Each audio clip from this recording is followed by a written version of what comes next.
Assalamualaikum warahmatullahi wabarakatuh. Perkenalkan, nama saya Lia Marlina dengan stambuk N1D1 1977 dari Prodi Sastra Indonesia di Universitas Halu Oleo di Fakultas Ilmu Budaya. Nah, di sini saya akan membahas tentang ada 3 poin, yaitu perubahan bahasa, kemudian pergeseran bahasa, dan pemertahanan bahasa. Nah, langsung saja ke pembahasannya. Nah, yang pertama itu perubahan bahasa. Nah, bahasa bisa berubah dan berkembang dengan sendirinya secara perlahan karena menyesuaikan perkembangan dan perubahan pola dan sistem kehidupan masyarakat penuturnya, seperti tingkat pendidikan, kemudian sosial, budaya, dan bahkan penguasaan iptek. Nah, menurut Peco Sodarmo 2009, proses perubahan bahasa itu bermacam-macam, yaitu ada 2. Yang pertama, perubahan internal yang terjadi pada sistem gramatiknya. Perubahan ini biasanya terjadi secara perlahan. Nah, yang kedua, perubahan eksternal, yaitu perubahan yang disebabkan oleh datangnya pengaruh dan bahasa lain. Kemudian ada juga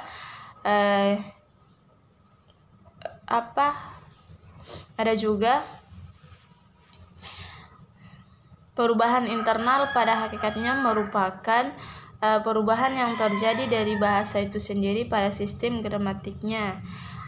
Dan yang kedua juga, perubahan bahasa secara eksternal adalah perubahan dan perkembangan bahasa yang diakibatkan oleh adanya kontak suatu bahasa yang lainnya, menurut Peco Soedarmo 2008.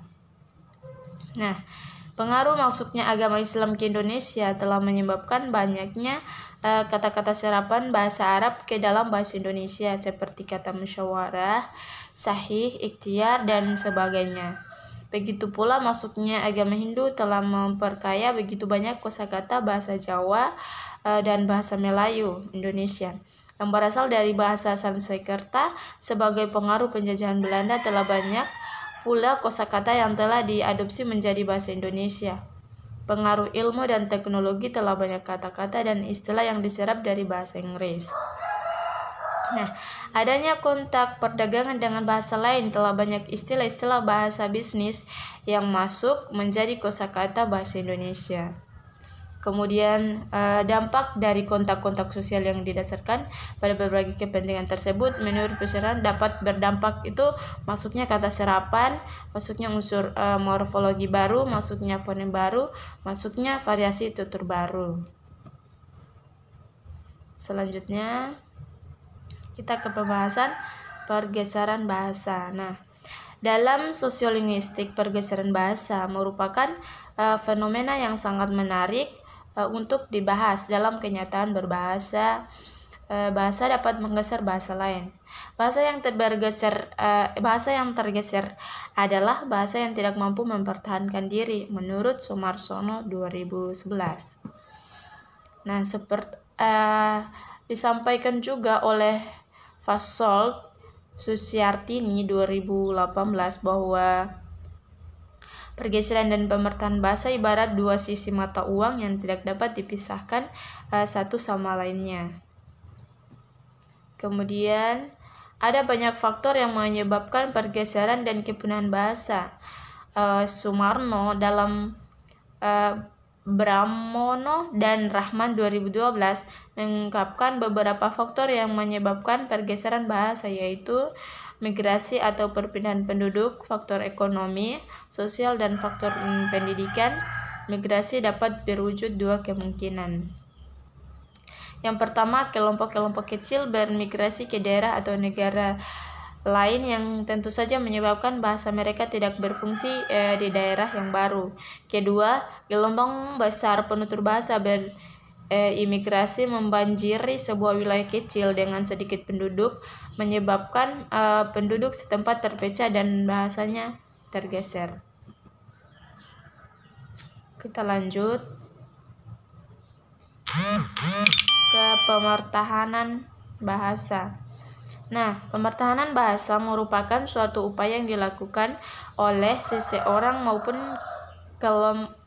kelompok masyarakat untuk mempertahankan keberadaan bahasa daerahnya maupun bangsanya agar tetap digunakan dalam kehidupan sehari-hari. Kemudian di pemertahanan bahasa ini juga ada sikap. Nah, sikap merupakan suatu perilaku seseorang yang mempunyai norma-norma dalam masyarakat. Menurut HR 2010, sikap merupakan peristiwa kejiwaan yang termanifestasi dalam bentuk perbuatan atau tingkah laku.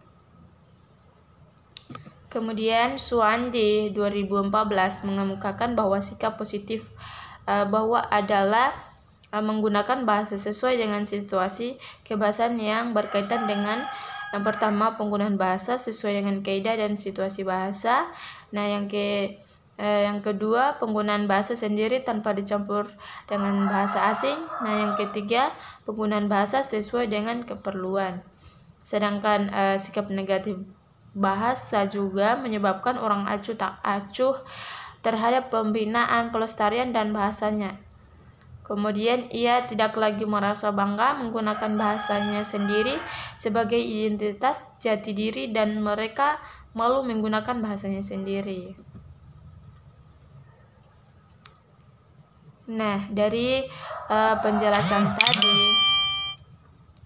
bisa kita simpulkan bahwa perubahan bahasa adalah proses perubahan yang terjadi dalam elemen kebahasaan seiring berjalannya waktu. Perubahan bahasa merupakan subdisiplin ilmu dari linguistik komparatif. Ilmu ini berbicara mengenai proses perkembangan bahasa dari awal mula keberadaannya hingga kondisinya saat ini, serta mekanisme yang terlibat di dalamnya. Sifat dari pengkajian perubahan bahasa adalah bergerak dari masa lampau ke masa kini.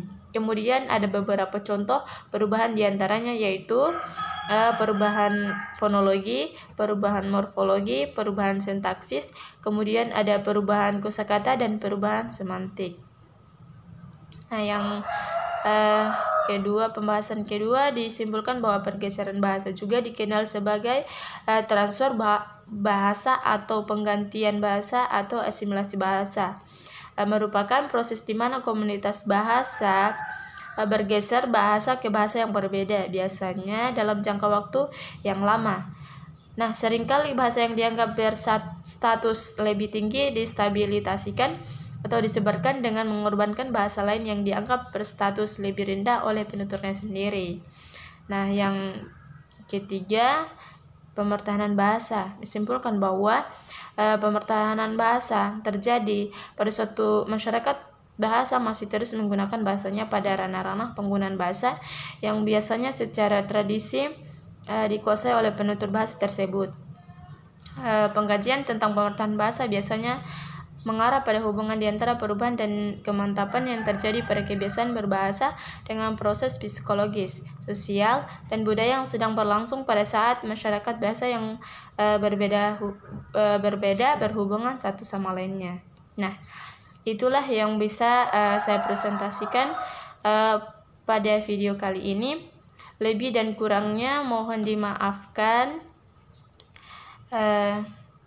Akhir kata, billahi taufiq wal hidayah. Wassalamualaikum warahmatullahi wabarakatuh. Terima kasih.